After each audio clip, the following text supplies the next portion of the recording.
Շատերն ասում են, սա բոլորի մոտ չի աշխատի, եւ ճիշտ են։ Չկա մի մեթոդ, որը աշխատում է բոլորի համար։ Միանգամից ասեմ, որ սա չի աշխատի այն մարդկանց մոտ, ովքեր եւ ծույլ են, եւ անպատասխանատու։ Եթե ծույլ եք, բայց պատասխանատու, փորձեք։ Սա ծույլերին դարձնում է աշխատասեր։ Եթե աշխատասեր եք եւ անպատասխանատու, նույնպես փորձեք։ Սա անպատասխանատուներին պատասխանատվություն է սովորեցնում։ Կա մի բան, որ մարդիկ շատ ավելի լավ են սովորում, երբ պետք է բացատրեն։ Մեր մեթոդի նրբությունը հենց սրա մեջ է։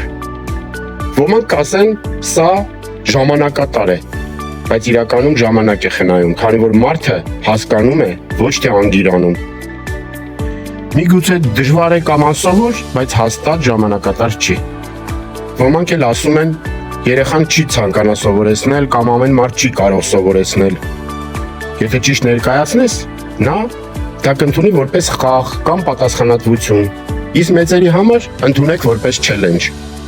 Այստեղ հարցը մեթոդը չէ, այլ ինչպես ես այն օգտագործում։ Փորձեք փոքրից, հետո նոր որոշեք, աշխատում է թե ոչ։